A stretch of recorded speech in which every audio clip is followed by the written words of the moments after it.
ভোটের প্রাক মুহূর্তে এই মুহূর্তের বড় খবর সরাসরি কলকাতা হাইকোর্ট থেকে। বেলডাঙ্গা হিংসার ঘটনায় গ্রেপ্তার হওয়া 15 জন অভিযুক্তকে এনআইএর বিশেষ আদালতে জামিন দেয়। বন্ধুরা, আদালতের মতে নির্দিষ্ট সময়ের মধ্যে চার্জশিট জমা দিতে পারেনি এনআইএ, তাই জামিন দেওয়া হয়। আর এই সিদ্ধান্তের বিরোধিতা করেই জাতীয় তদন্তকারী সংস্থা অর্থাৎ এনআইএ হাইকোর্টের দ্বারস্থ হয়। ঘটনা হচ্ছে ঝাড়খণ্ডে এক পরিযায়ী শ্রমিকের অস্বাভাবিক মৃত্যুকে কেন্দ্র করে। আপনারা সকলেই জানেন, আজ থেকে প্রায় 1 মাস আগে ওই শ্রমিকের বাড়ি ছিল মুর্শিদাবাদের বেলডাঙ্গায়। মৃত্যুর খবর এলাকাতে পৌঁছতেই উত্তেজনা ছড়ায়। স্থানীয় বাসিন্দারা প্রতিবাদে রাস্তায় নামেন, শুরু হয় বিক্ষোভ। আর সেই বিক্ষোভের প্রতিচ্ছবি সারা বাংলার মানুষ দেখেছে। ন্যাশনাল হাইওয়ে আটকে রাখা হয়। প্রতিবাদ ধীরে ধীরে এতই বড় আকার ধারণ করে, রাস্তা অবরোধ করেন বিক্ষোভকারীরা।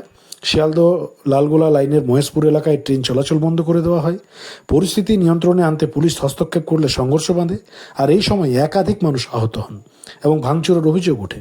পরিস্থিতি সামলাতে পুলিশ লাঠিচার্জ করে। প্রথমে রাজ্য পুলিশ তদন্ত শুরু করলেও ঘটনার গুরুত্ব বিবেচনা করে কলকাতা হাইকোর্ট এনআইএকে তদন্তভার দেয়। বর্তমানে সেই তদন্তই চালাচ্ছে এনআইএ। আর এই মামলাটি নতুন করে প্রধান বিচারপতির বেঞ্চে শুনানির জন্য গেছে। ঘটনা হচ্ছে বন্ধুরা, এই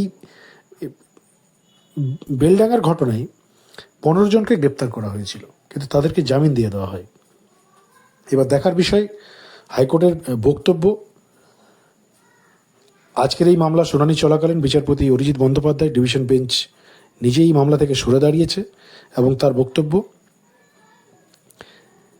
বিচারপতি স্পষ্টভাবে বলেন যে এই মামলায় ইউপিএ বা বেআইনি কার্যকলাপ প্রতিরোধ আইনের ধারা প্রয়োগ হবে কিনা সেই সিদ্ধান্ত নেওয়ার ক্ষমতা শুধুমাত্র প্রধান বিচারপতির আছে।